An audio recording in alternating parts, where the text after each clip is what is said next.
সব নবীকে আল্লাহ একটা করে দোয়া দিয়েছেন। নবী দোয়া করলেই কবুল। সব নবীরা ওই দোয়া করে ফেলেছে দুনিয়াতে। বিশ্বনবী বলেন আমি করি নাই, আমি দুনিয়ার বুকে কঠিন বিপদে পড়েও কোনোদিন করি নাই। আমি আমার স্পেশাল দোয়াটা কিয়ামতের দিন আমার গুনাহগার উম্মতকে সুপারিশের জন্য রেখে দিয়েছি। আজকে আমি তোমার দরবারে দাঁড়িয়ে কিয়ামতের দিন ওই দোয়াটা করছি। আল্লাহ, আমার যে উম্মতের হৃদয়ে যাররা পরিমাণ ঈমান আছে, আমার একটা উম্মতকেও তুমি জাহান্নামে ঢুকাতে পারবা না। নবী একবার ছাগলের রান খাচ্ছিলেন, খেতে খেতে বিশ্বনবী বলেন আনা সাইয়্যিদুন নাস ইয়াউমাল কিয়ামা, আমি কিয়ামতের দিন সর্বশ্রেষ্ঠ হব, মানুষের মধ্যে সর্বশ্রেষ্ঠ সেরা আমি বিশ্বনবী। আলহামদুলিল্লাহ পড়েন। বিশ্বনবী বলেন সেদিনটা বড্ড ভয়ঙ্কর, সেদিন কেউ কারো কোনো উপকারে আসবে না, বন্ধু বন্ধুর কাজে আসবে না, স্ত্রী স্বামীর উপকারে আসবে না, স্বামী স্ত্রীর উপকারে আসবে না, পীর সাহেব মুরিদরে বাঁচাতে পারবে না, মুরিদ পীর সাহেবরে বাঁচাতে পারবে না, নেতা কর্মীর পরিচয় দিবে না, কর্মী নেতার পরিচয় দিবে না, ভাই বোনকে চিনবে না, বোন ভাইকে চিনবে না, বাবা তার সন্তানকে চিনবে না, মেয়েকে দেখে মা দৌড়ে দৌড়ে পালাবে। বড্ড ভয়ঙ্কর দিন। বিশ্বনবী বলবেন জমিনটা এখনকার মতো থাকবে না, পুরো জমিনটা সমান হয়ে যাবে ফ্ল্যাট। এখন তো গোল, তখন ফ্ল্যাট। সবাই এক জমিনের উপরে দাঁড়াবে, সূর্যটা মাথার কাছে চলে আসবে, সূর্যের গরমে মানুষের মাথার মগজ গলে গলে কানের ছিদ্র নাকের ছিদ্র দিয়ে বেয়ে বেয়ে পড়বে। সবাই হয়রান পেরেশান ক্লান্ত শ্রান্ত। মানুষগুলো বলবে বাঁচার কোনো উপায় নাই। 50,000 বছর মানুষ এরকম দৌড়াবে, চিৎকার করবে, কাঁদবে, বাঁচার কোনো উপায় নাই। সবাই বলবে আল্লাহ যদি বিচারটা শুরু করতো, যা হবার হবে, আগে বিচার শুরু করুক। বিচারই শুরু হয় না, বিচার শুরু হইতেই 50,000 বছর। আল্লাহ, 50,000 বছর, 5,000, 15,000 না, 50,000 বছর এরকম যাবে। মানুষগুলো কাঁদতে কাঁদতে বলবে চলো আমরা আদম আলাইহিস সালামের কাছে যাই, যেন আল্লাহরে যে সুপারিশ করে, আল্লাহ আপনি বিচার শুরু করেন। কিয়ামতের ময়দানে সবাই মিলে সাইয়েদনা আদম আলাইহিস সালামের কাছে যেয়ে বলবে ইয়া আবাল বাশার ইয়া আউয়ালাল আম্বিয়া, ও আদম নবী, আপনি দুনিয়ার বুকে প্রথম নবী, আল্লাহ নিজ হাতে আপনারে 60 হাত লম্বা করে বানিয়েছেন, আপনার সম্মানে ফেরেশতাদেরকে সেজদা দিতে বলেছেন, দুনিয়ার প্রথম নবী, প্রথম মানুষ আপনি, আপনি আল্লাহরে যে সুপারিশ করেন যেন আল্লাহ বিচার শুরু করে। আদম আলাইহিস সালাম বলবেন আমি পারবো না, কারণ আল্লাহ আমাকে একটা নিষিদ্ধ গাছের কাছে যেতে নিষেধ করেছিল, আমি ভুল করে এই গাছের ফল খেয়েছি। নাফসি নাফসি, আজকে আমার কি হবে আমি জানি না, আমি বড় লজ্জিত। আমারে যদি আল্লাহ জিজ্ঞেস করে কেন খাইছিলাম, আমার কোনো উত্তর নাই, তোমারে বাঁচামো কেমনে আমি? নবীরা থার করে কাঁপবে সেদিন। আদম আলাইহিস সালাম বলবেন আমি পারবো না, মাফ করো আমাকে, আমি পারবো না। ওই যে ভুল করে গন্ধম খেয়ে ফেলেছি, নিষিদ্ধ গাছের ফল খেয়ে ফেলেছে, আমি বড় লজ্জিত অনুতপ্ত, আমি পারবো না। আজকে আল্লাহ এত রাগান্বিত হয়েছে, আগে কখনো আল্লাহ এত রাগান্বিত হয় নাই, ভবিষ্যতেও আল্লাহ কখনো এত রাগান্বিত হবে না। আমি পারবো না, এক কাজ করো, তোমরা নূহ আলাইহিস সালামের কাছে যাও। কোন নবী? লোকেরা এবার পাগলের মতো দৌড়াতে দৌড়াতে আল্লাহর নবী নূহ আলাইহিস সালামের কাছে যেয়ে বলবে ইয়া নবী আল্লাহ নূহ, আনতা আউয়ালুর রাসূলি ফিল আরদ, আপনি জমিনে প্রথম রাসূল।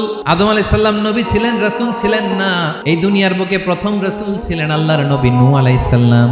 সবাই বলবে ও নবী আল্লাহ নূহ, রাসূল আল্লাহ নূহ, আল্লাহ আপনাকে আবদান শাকুরা, শুকর গুজার বান্দা বলে কোরআনে বলেছে। কোরআনে নূহ আলাইহিস সালামের নামেও সূরা আছে না নাই? আপনি আল্লাহর প্রিয় বান্দা, প্রিয় রাসূল।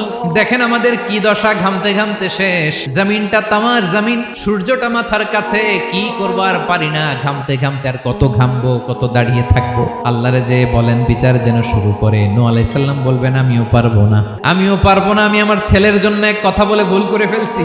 যখন মহাপ্লাবন হবে আমি বললাম আল্লাহ আমার কলিজার টুকরা সন্তান রে বাঁচান। আল্লাহ বললেন ও নূহ, সে তোমার সন্তান না, কারণ সে ঈমান আনে নাই, সে পাহাড়ের উপর দাঁড়িয়েছে, দেখি কেমনে সে বাঁচে। ওই যে আমি একটা না বুঝে আবদার করেছি, আল্লাহ আমার উপর রেগে গিয়েছিলেন। আজকে আল্লাহ ওই ব্যাপারে যদি আমারে প্রশ্ন করে, আমার কোনো জবাব নাই, আমি পারবো না, মাফ করো। তোমরা সবাই মিলে আল্লাহর খলিল ইব্রাহিম আলাইহিস সালামের কাছে যাও। লোকগুলো পাগলের মতো খুঁজতে আরম্ভ করবে, অযুত লক্ষ নিযুত কোটি মানুষের ভিড়ে আল্লাহর খলিল ইব্রাহিমকে যে বলবে ইয়া খলিলুল্লাহ, ও আল্লাহর খলিল, আল্লাহ আপনাকে বড্ড ভালোবেসেছেন, আপনি কাবা বানিয়েছেন, আল্লাহ আপনাকে বড্ড পছন্দ করেন। দেখেন আমাদের কি অবস্থা, আপনি যে আল্লাহর কাছে সুপারিশ করেন যেন আল্লাহ আজকে বিচার শুরু করে। আল্লাহর নবী ইব্রাহিম বলবেন আমিও পারবো না, আমি আমার জীবদ্দশায় 3টা মিথ্যা বলেছি। কয়টা? আসলে মিথ্যা না, একটু টুইস্ট করে কৌশল করে কথা বলেছিলেন, ওইটাকে হাদিসে মিথ্যা বলা হয়েছে। আমি জীবনে 3টা মিথ্যা বলেছি, জীবন বাঁচানোর তাগিদে কৌশল করে 3টা কথা বলেছি। আজকের এই কঠিন ময়দানে আল্লাহ যদি ওই 3টা কথার ব্যাপারে জিজ্ঞেস করে, লজ্জায় আমি মাথা দেখাতে পারবো না, আমিও পারবো না। আজকে আল্লাহ এত রেগে আছে, আগে কখনো এত রাগে নাই, পরেও রাখবে না। তোমরা সবাই মিলে বনি ইসরাইলের নবী মুসা আলাইহিস সালামের কাছে যাও। সবাই এবার যাবে মুসা আলাইহিস সালামের কাছে, যেয়ে বলবে, ইয়া নবী আল্লাহ মুসা, আপনি ছিলেন কালিমুল্লাহ, আল্লাহর সাথে সরাসরি কথা বলতেন। রব্বুল আলামিন আপনাকে তাওরাত কিতাব দিয়েছেন, আপনি যে একটু সুপারিশ করেন। আল্লাহর নবী মুসা বলবেন, মাফ করো, আমিও পারবো না। আমি দুনিয়ার বুকে ভুল করে একটা মানুষকে মেরে ফেলেছি। আমি মারছিলাম আদব শিক্ষা দেওয়ার জন্য এক থাপ্পড়, এই থাপ্পড়ে যে ওই লোক মরেই যাবে আমি জানতাম না। আজকে আল্লাহ যদি জিজ্ঞেস করে কেন মারলা, জবাব আছে। ওই লজ্জায় আমি অনুতপ্ত, আমি পারবো না, আমার এই কথা বলো না। আজকে আল্লাহ বড্ড রেগে আছে, আমি পারবো না। তোমরা আল্লাহর নবী ঈসা আলাইহিস সালামের কাছে যাও। কিয়ামতের ময়দানে মানুষগুলো পাগল পাড়া হয়ে আল্লাহর নবী ঈসা আলাইহিস সালামের কাছে যাবে, যে বলবে, নবী ঈসা আপনি রূহুল্লাহ, বাবা ছাড়া আল্লাহ আপনাকে বানিয়েছেন, ইনজিল কিতাব দিয়েছেন, মৃত মানুষকে আপনি জীবিত করতে পারতেন। আজকের এই কঠিন বিপদের দিনে আপনি আমাদের সাহায্য করেন। আল্লাহর কাছে যে বলেন যেন বিচার শুরু করে। ঈসা আলাইহিস সালাম বলবেন, আমিও পারবো না। ইন্নী উবিদতু মিন দুনিল্লাহ, আমার উম্মত খ্রিস্টানেরা আল্লাহরে বাদ দিয়ে আমি ঈসার ইবাদত করেছে। আমার মা ম্যারি আর আমাকে ডাকতো জেসাস ক্রাইস্ট, আমার ইবাদত করেছে। যদিও আমি আমার ইবাদত করতে বলি না, ঈসা আলাইহিস সালামও ইবাদত করতে বলেছেন একজনের, তিনি কে? আল্লাহর নবী ঈসা আলাইহিস সালাম বলবেন, আমিও পারবো না। আজকে আল্লাহ অনেক রেগে আছে, আমি পারবো না। তবে একটা পরামর্শ দিতে পারি, একটা সাজেশন দিতে পারি। আজকের দিনে এই কঠিন মুসিবতের কালে, এই কঠিন সময়ে কেউ আল্লাহর দরবারে দাঁড়িয়ে একটা টু শব্দ করার ক্ষমতা কারো নাই, একমাত্র আখিরি জামানার পয়গম্বর বিশ্বনবী মুহাম্মদুর রাসূলুল্লাহ ছাড়া। মানুষগুলো এবার আগুনের মধ্যে পানি দিলে যেমনি আগুন নিভে যায়, দাউ দাউ করা হৃদয়ে জ্বলন্ত আগুন তাদের ঠান্ডা হবে। কিয়ামতের ময়দানে ওই বিভীষিকাময় সময়ে, মুসিবতের কালে মানুষগুলো পাগল হয়ে বিশ্বনবীকে খুঁজতে আরম্ভ করবে। সবাই মিলে বিশ্বনবীর কাছে যেয়ে বলবে, ইয়া রাহমাতাল লিল আলামিন, ইয়া খাতামান নবীন, রাহমাতাল লিল আলামিন।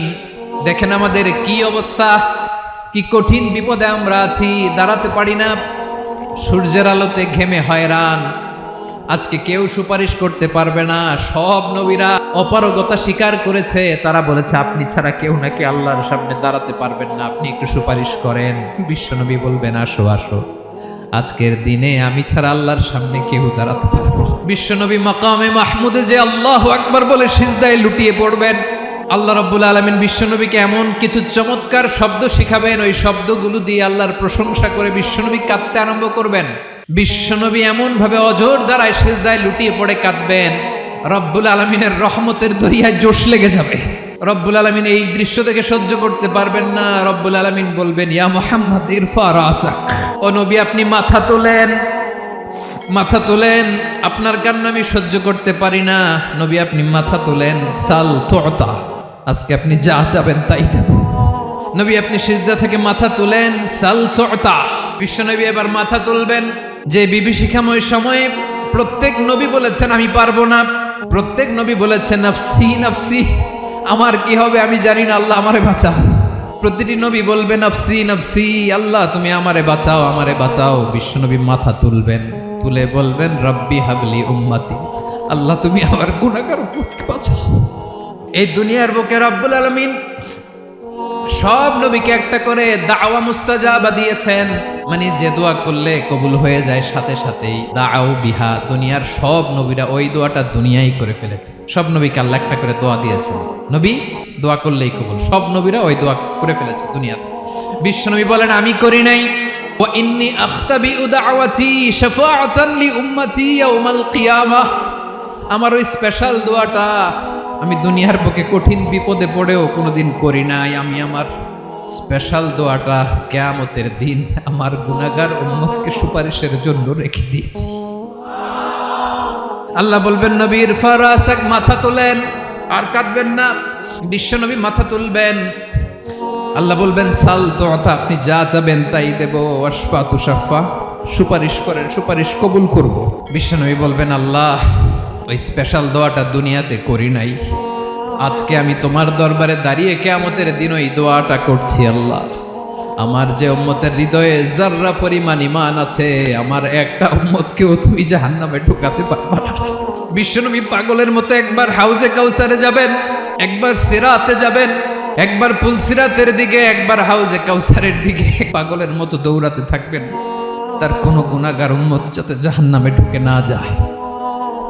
সেদিন কেউ সুপারিশ করতে পারবে না বিশ্বনবী ছাড়া। এজন্য 5 নম্বর আল্লাহ বললেন, মান যাল্লাযী ইয়াশফাউ ইনদাহু ইল্লা বিইযনিহি।